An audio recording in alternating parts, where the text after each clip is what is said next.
Ladies and gentlemen, boys and girls, children of all ages, you are watching Off the Track, and it is time to drop the hammer. Well, we are not in the studio today, but we have a new podcast for you guys. Welcome back to Off the Track, episode number 25. And to my right, I have my best friend and co-host, Bennett Gooch. Bennett, what have you been up to lately? Pretty much just going to watch you at Red Bluff. And, we're kind of in the off month. So we kicked up, bringing the podcast back, and here we are.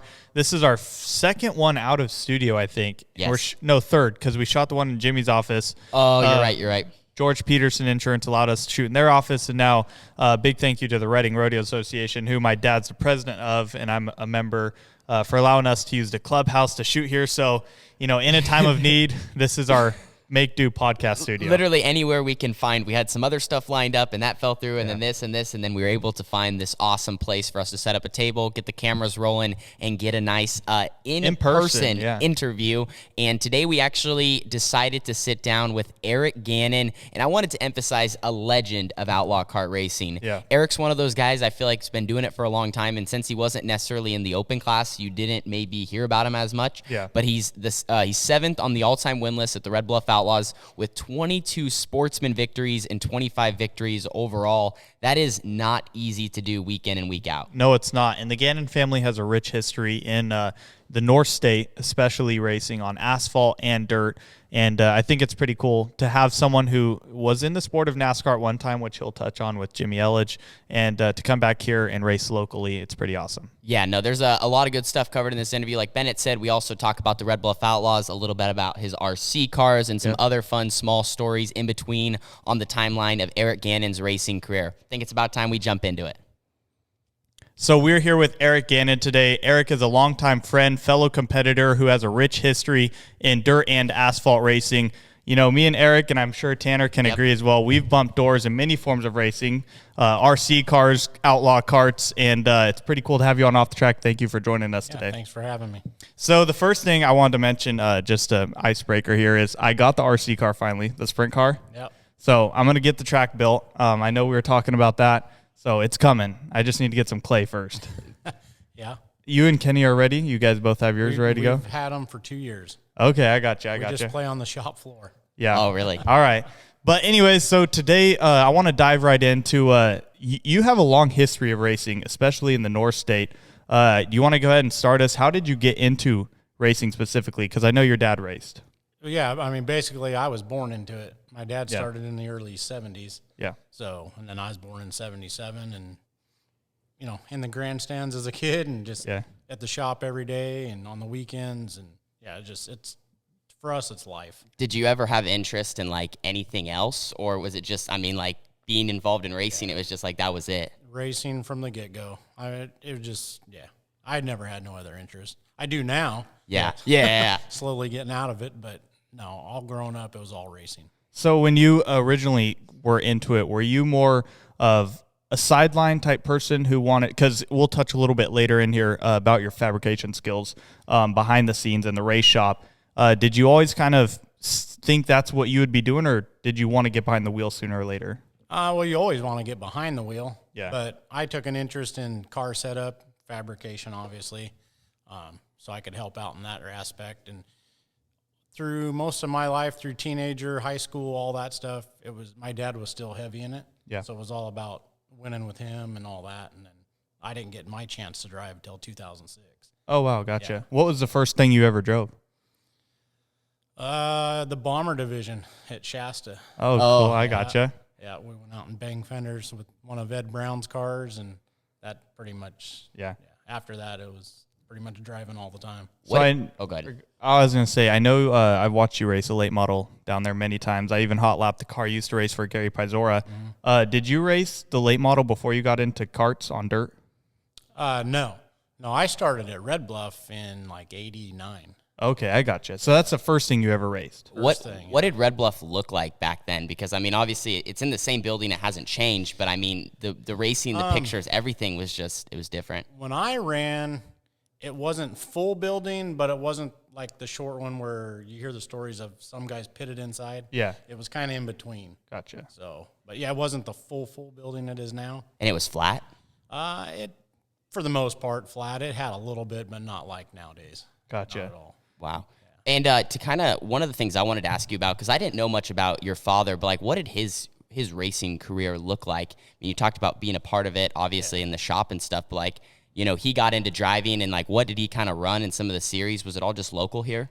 For the most part, local, all through the 70s and early 80s. And then late 80s, he moved into the Southwest Tour, which was ran by NASCAR at the time. Now it's the Spears Southwest Tour. Yeah. And then after that, it kind of back to local stuff. But NASCAR had a bunch of regional deals you could win locally for big money. Yeah. So that's kind of where the focus stayed. So back then, was it almost a little, I mean, obviously asphalt is in a different spot now, but I mean, back then, like it was, you know, I mean. Back then it was going good. Yeah. I mean, dirt and asphalt. Our big open shows in the 80s, 90s, you get a bunch of cars from Oregon, the dirt late models. They'd just throw asphalt tires on, come down. That's great. Really? Race the open shows. It was fun. But now it just, asphalt looks like it, unfortunately, is dying. Yeah, especially our local. At least on the West Coast. Well, I mean, even our local track, Shasta Speedway, I think about the time I hot lapped that late model was kind of the final years that there was a late model division. One more year of it. Yeah. Yeah. So they don't run out there anymore then? Oh, right. They try. They have a few races a year, and the North State Modified Series comes up twice. That's about our biggest show, because they used to have ARCA come out, or K&N. Yeah. They would come up here, but they don't really have that anymore. No, Dave and Butch are trying to get an ARCA race for next season. Gotcha. Yeah. So what were do you have any specific memories when you were racing with your dad? Wins or possibly fights in the pits afterwards? Never really any fights. He was always pretty cool, calm, and collective. So, yeah. But many memories. I mean, he's got 300 wins, and that's crazy. 16 track championships. That's crazy. At Shasta, and we used to go over to Eureka, Ukiah, he's won everywhere. Yeah. It's just a lot of fun. So it's actually funny. Last night we stayed with Jimmy Elledge, who we also had on the podcast. Yep. And Jimmy also plays kind of a role in today's episode. So I want you to more explain this, because you're the actual one that lived it. Jimmy went back to be the crew chief for Andrew Peachy Racing. Yep. And he brought you back there with him, and he made this comment, and I think you commented back to him. He said he brought some cheap help back. And I think you thought that was kind of funny, too, that he had mentioned that. But nonetheless, Jimmy wanted to really emphasize how great of a fabrication, fab you are. Like, you have great fabrication skills. But if you want to go ahead and start that story. So it goes back a little farther. Right out of high school, I went to work for Chuck LaHorg. Who builds the race No cars, truck, yeah. And did that for 3 years. And back then, right out of school, wasn't making a ton of money. And then I actually went to work for Bob Carroll at their ACNS fab shop across the street, whatever you want to call it, across the anyway. And then working there, and then helped out over at QRC a little bit. And then Jimmy was putting this deal together, and through one of my dad's friends and Jimmy's friend, Craig Blaisdell, they were talking, and Craig called me and said, "Hey, Jimmy's starting this deal." He said, "Call him. Probably get a job." Yeah. So I call him up, not expecting much, and he's like, "Yeah, get back here as soon as you can, and we'll get going." So I did. Took a red-eye flight, went back there just out of the blue, and worked for about a month or so before we actually went into the office and discussed pay. And there really wasn't no discussion. It was, here's what you're going to make. And at the time, I thought it was great, but when you kind of look at it now, it's like, that's kind of cheap. Yeah. But it was cool. What did a normal day, back, because Jimmy talks about how those were some of the glory days of NASCAR, and really being involved in a fun time compared to maybe, what it looks like now today. But what did a day at the shop look like, getting ready for the races? A typical day at that shop, for one, was eventful, because it wasn't like, so down the road at the Skull Bandit shop, our teammates with Schrader. Yep. I mean, their shop looked cool. It was all nice. Like what you would think. A race car. Our shop was an old orchard or an apple warehouse. So when I got there, they had literally just got done painting the floors. Wow. And I think there was like 8 or 9 cars we had, and stuff kind of scattered everywhere. We ended up getting organized, and there was only 5, 6 of us. Charlie McDonald from here. Yep, we know Charlie. He was with us. So Jimmy, Charlie, and I all lived together. Yeah, that's what I was actually going to ask you about, too. Jimmy, you mentioned you all lived in a tight apartment in... it was small. Yeah. Was it Chapel Hill, North Carolina or something? No, he said Asheville. Asheville. We were up in Asheville. Yeah, and it was about 25 minutes from the shop. But and then those two, obviously, they went on the road. Gotcha. Jimmy, crew chief, and then Charlie. So you were just involved in the shop then? Well, I did both. So okay. I was the guy, if you ever see any old videos, I'm the guy waving the sign. Oh, okay, that's sick. And I honestly think Jimmy just kind of created that job so I could go to the races because that's what I wanted to do. That's cool. So that was cool. But so anyway, I always looked at it as my days off were the days I flew to the racetrack. Yeah. So I basically was almost 7 days a week. Wow. And then, but it was, I mean, to be thrown right into the, top of our sport. Right. I mean, it was pretty cool. What fun. What tasks did you assume when you got there? Because I know Jimmy mentions a lot of fabrication stuff. Yeah. Is that mainly what you? Yeah, I did. focused on? I did all the like front radiator and brake duct work. Oh, gotcha. All the aluminum. Back then, it was all aluminum. Yeah. It wasn't all the carbon fiber or any of that stuff. So Did you have to follow specific rules when you're setting that stuff up? no, they all had their own ideas. That's what was fun back then. It was you're always trying to outsmart or out trick the other team. Right. So there was even some stuff we try to keep secret from the guys down at the Skull shop. Yeah. So it was fun.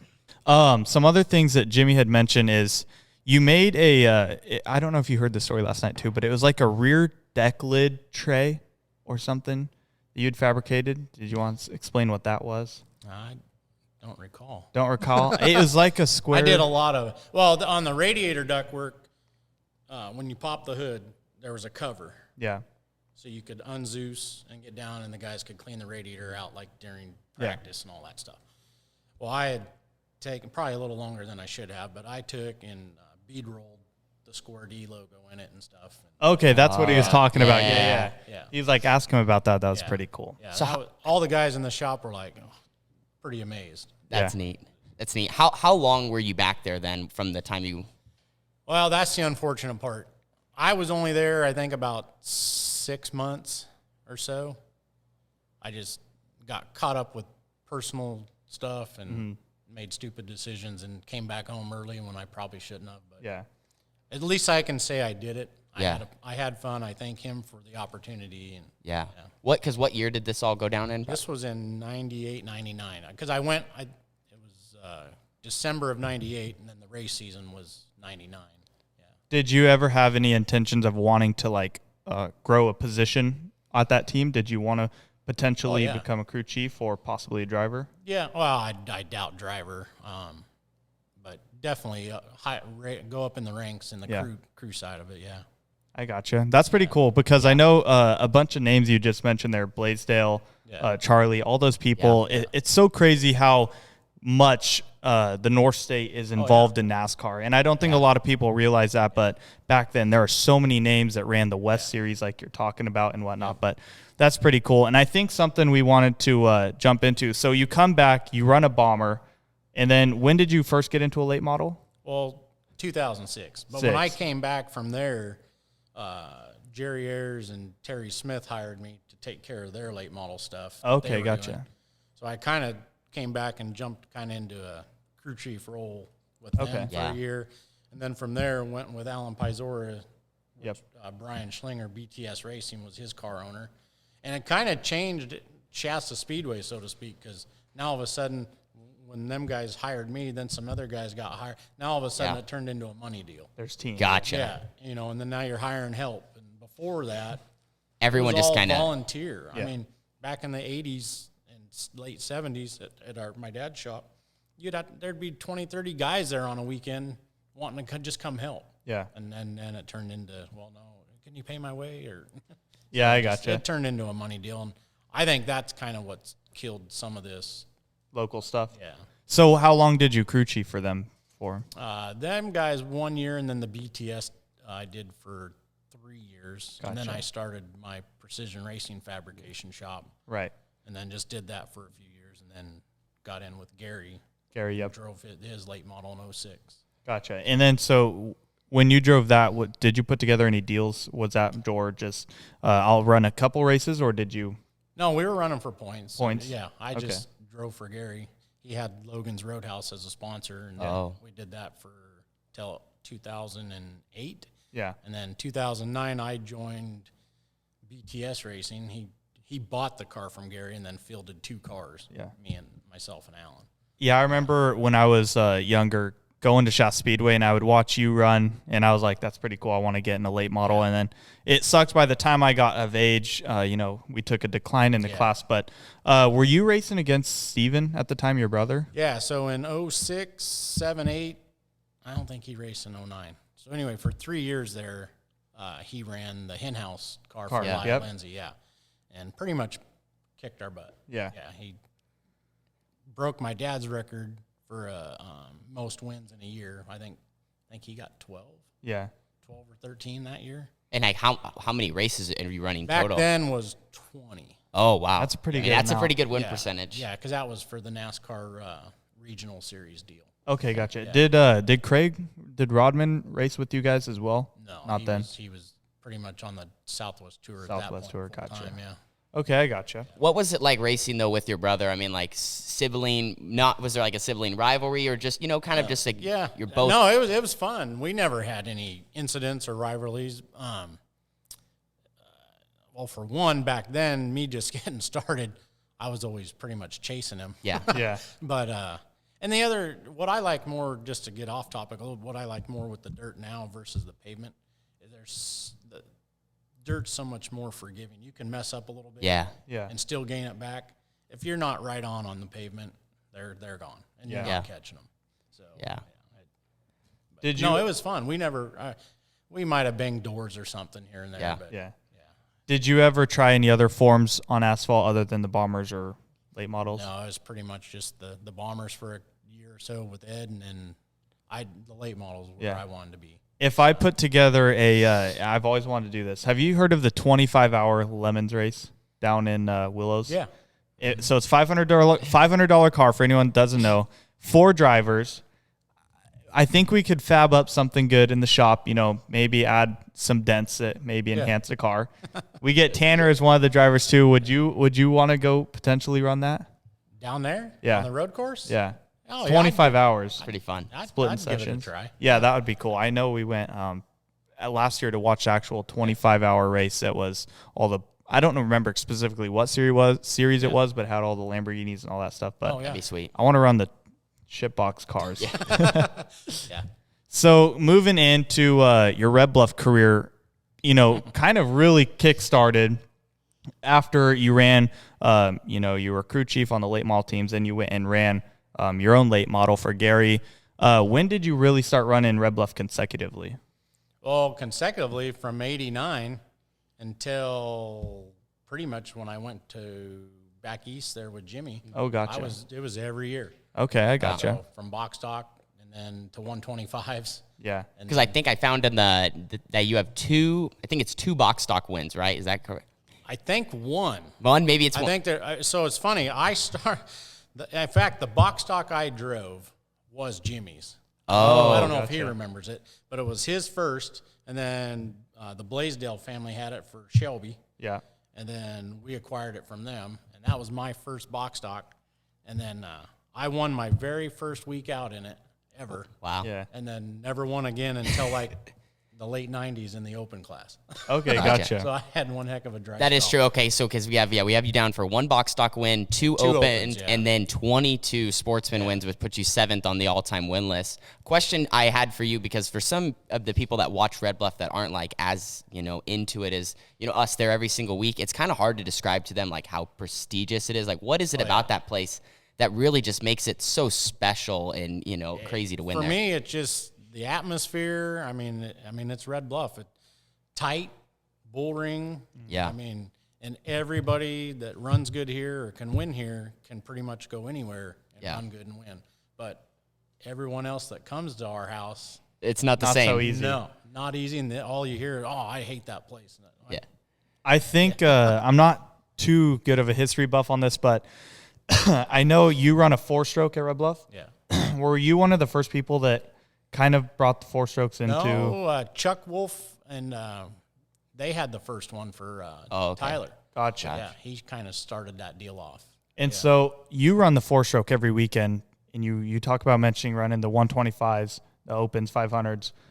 What do you like the four stroke better or worse? For my driving style, my weight, and all that, I just feel it better fits my program. Gotcha. Because I know you're completely opposite. You have a four stroke. Well, I've ran the four stroke a little bit, and I haven't got a chance to really run it at Red Bluff consecutively. But for me, like, I don't know. I think it's really, really good. It's just part of, since I ran the CR 500. It's just different. I mean, the four stroke deal, I mean, I'm sure you guys can hear the engine sound. Yeah. Oh, yeah.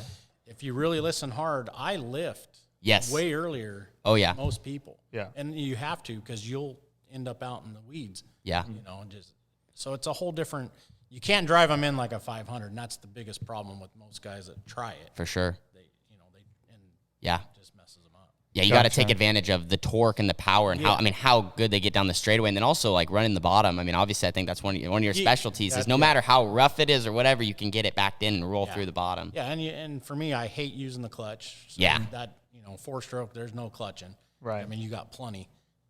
So it just fits my driving. So at Red Bluff, you have a sportsman championship. I think you have. Do you have two? Two sports. Two sportsman championships. You also have West Coast Nationals. No. No? No. I thought you won. That's what I'm going for. That's what you're going for. Okay. Yeah. So not in sportsman? No. Oh, wow. I thought he had. I keep hurting myself in that deal. Gotcha. I should have about 4. Yeah. Gotcha. I was going to say last year you and McKee were side by side the entire race. Yeah, I kind of kicked myself because you were pretty nice to him. Coming off turn 2 about mid-race, I had him, but we kind of banged, and I thought to myself, no, I don't want to lead this way. Yeah. So we came back to the yellow, and I let him have the lead back, and then I could never get it back, and that was not good. I was going to say that was one of the tightest races I've ever seen. Jamie is such a good friend, good driver. Yeah.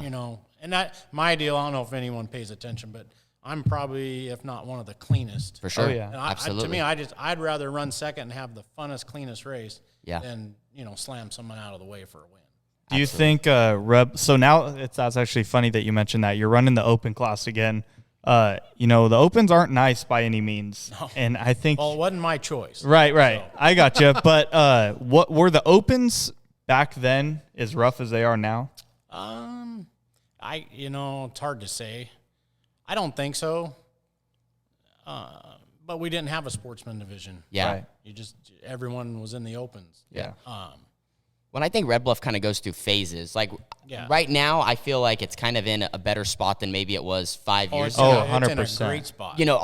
Red Bluff is in a general, but even like the racing, like you watch some of the old footage and you're like, man, you didn't realize almost maybe how bad it is, and now it's like starting to clean up, and they're really trying to do a lot of things on the officiating side. You look at a lot of my old videos, it was all bottom feeder, kind of like these other racetracks get named, I'll show one lane, this and that. But now, I mean, Red Bluff's pretty much, I don't care what they say, it's 2 lanes. You For can sure. buy either way. You just got to make it work. For sure. So now that you've ran, asphalt and dirt, what one would you prefer over the other? Well, I still love them both, but for me at this age, I'll stick to dirt. Dirt, yeah. Would you try to get into any other bigger form of car and dirt? I always wanted to try maybe like a dirt modified. Okay. I think would be fun. Yeah. I love watching the sprint cars, but I don't know if I could. Yeah. I don't know if I have the reflexes for it. So I did have to ask, what's the story of how you ended up in the open class this year? Because you ran sportsman, won championships, and so for me, it's all about fun. That's why I was in the sportsman class. It wasn't like I went there to pick on anybody. I weigh 498 pounds. Yeah, Right. which is 50 pounds over the weight limit. Over the weight limit, exactly. So I just wanted to go there. They had the tire rules, so it was a little cheaper. Not a lot, but a little. Mm-hmm. But so Steve Coughlin does my motors, and then Donald, my boss with SRT, they both were like, dude, we need to run open class. What are we doing? Yeah. Like, well, I'm here for the fun. Yeah. Like, well, we need you in the opens. So, okay. I thought, well, we'll give her a try. And plus with Chase Rodman and whoever else, I don't know who's all involved with him, but doing all these contingencies. Oh, absolutely. And it seems like all the limelight and focus is on the opens. Yeah. Well, let's go give it a shot and see how we do. Right. And then Of course, then the first couple races go not great, but here we are leading the points by 1 point, which I never thought. I was going to be happy in the top 10. Yeah. So we go doing that, and then, of course, the doubleheader weekend, I completely flaked out, but I think we're sitting 10th now, but I think we'll be good. But it's fun. I haven't had any run-ins yet. I thought I was by now. I thought, I'm going to, this is going to suck. I'm going to end up in a fight. That's not what I want to do. Yeah. But for the most part and all, just watching, I think the open class this year has actually been pretty clean. I would agree. So. And I think it's probably tougher than it ever has been. Or, it's easy to say that. I don't know, because I've only been in the Opens the last 5 years. But, man, like, you kind of start to look maybe even 3 years back, my rookie year, and I'm like, maybe it wasn't as tough. I mean, then you have now, and it's like, especially with 55 cars or whatever every week. It's crazy. I mean, it's impossible to get through a heat. And what messed me up over the doubleheader night was we had so many cars, they were only taking 4 out of the mains. The B. And that was the first B I got in, and I ended up 6, which normally you'd have made the show. Yeah. Same instance with me. I've ran 6 and so many Bs where they only take 4. It's like, are you joking me? Yeah, Red Bluff's just so tough. And I in that qualified aspect. so bad, I was at the back of the B. So, and I think it was a 12-lapper or 15. I don't remember, but I made it up from 12th to 6th. Gotcha. Not bad, but it ain't great. Do you so you've ran Cycleland a few times this past year? Not very. I think I've ran Cycleland maybe 4 or 5 times in 20 years. Yeah. Do you like Cycleland? Because I know some people, it's different. It's fast. Different. It's really fast. To me, it's I don't know. It almost scares me. I hate to say that because you're not supposed to be scared. Well, I mean, it's totally Well, I think true. everyone, like, for example, for me, like, I run Cycleland still, but, like, Red Bluff, there's just something different about, like you talked about, the atmosphere. Like, I've been racing there the last 12 years of my life. I haven't missed a race in the last 12 years. And when I show up to that building, I still get that same, like... Oh, absolutely. It's crazy. Like, and people don't understand that. So, like, that's what I always try to tell people. Like, you have to go to Red Bluff before you kind of judge the place. Like, you have to realize it's humbling. It's in 1 week you can be hero, and the next week you're zero. Like, it's unbelievable. I like Cycleland. I like going there watching. And I ran a clone this year and flipped it, which... That hurt, but was that at the showcase? No, this was just one of their. Oh gosh, I don't know who flipped at showcase in that Blue Seas candy car. Yeah, some guy took it. Well, maybe it was a showcase. That was me. That was you. Yeah, I was gonna at the say flag stand. Yeah, you flipped that. I was gonna say I think that was you. That I was like, me. Okay, how did that hurt? Because a lot of people were wondering. Yeah, because no wing. No wing, and those things flip hard with no wings. Yeah.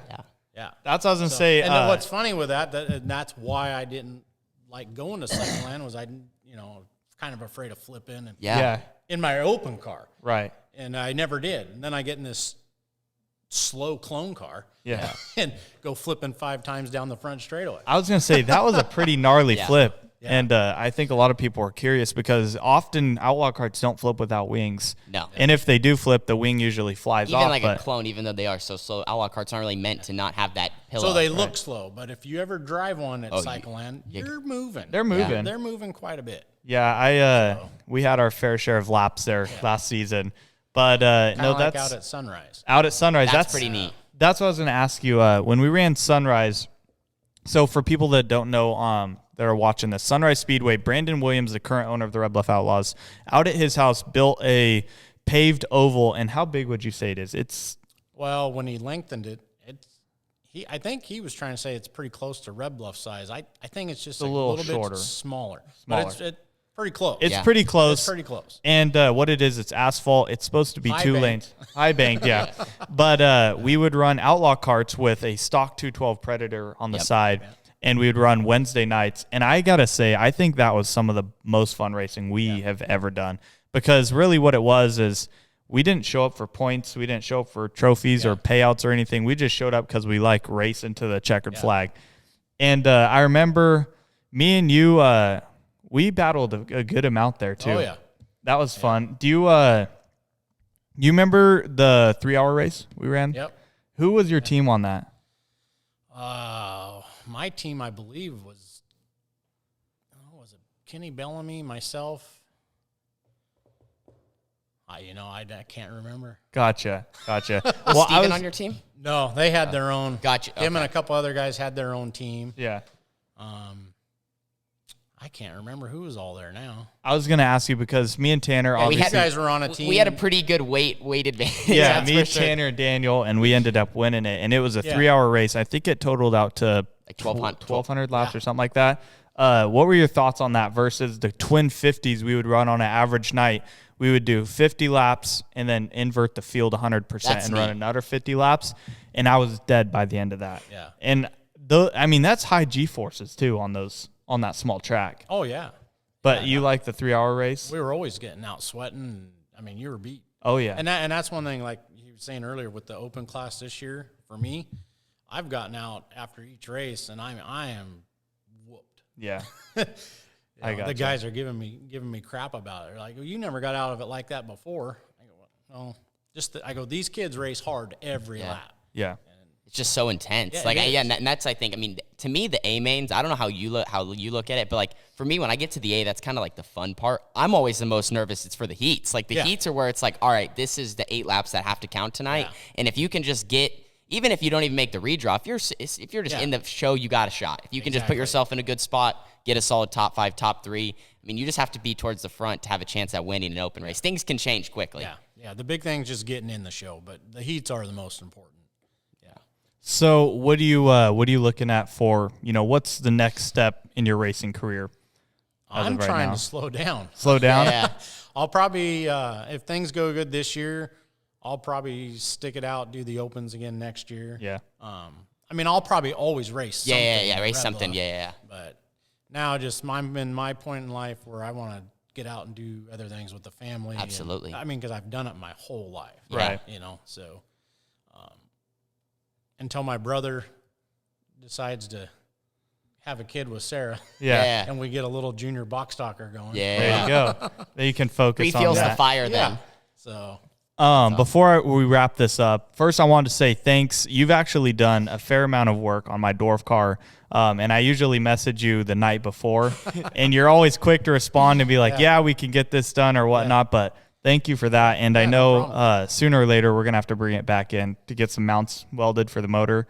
I wanted to bring it down when it was running, but I don't know if you heard we blew up in qualifying on my first race. That's what I heard. Yeah. And so that sucked because I was like, well, I'm going to bring it down, show them, because I think that was the first time you were kind of seeing a dwarf car.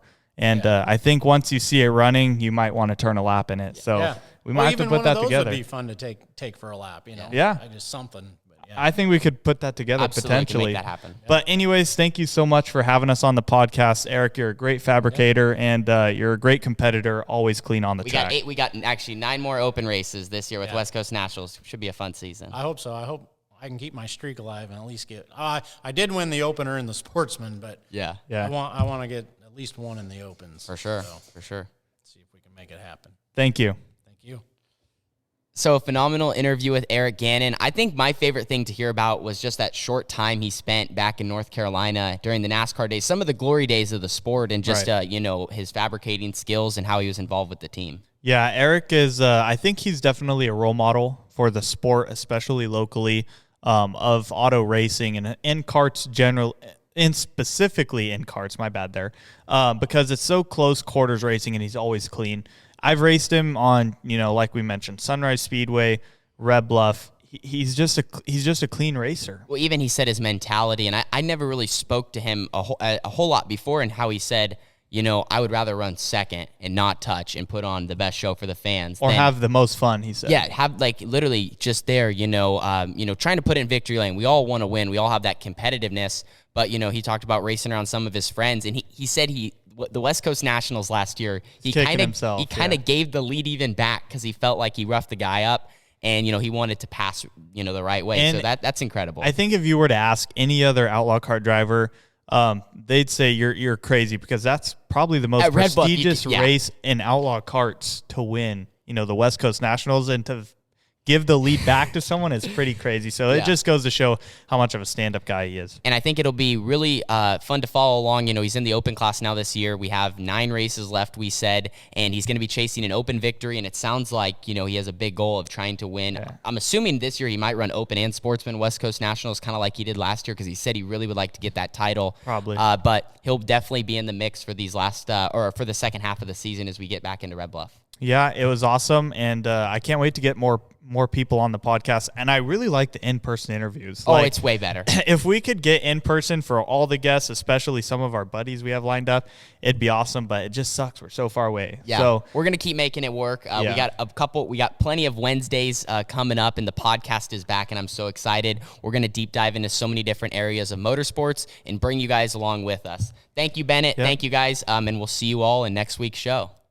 Ladies and gentlemen, boys and girls, children of all ages, you are watching Off the Track, and it is time to drop the hammer.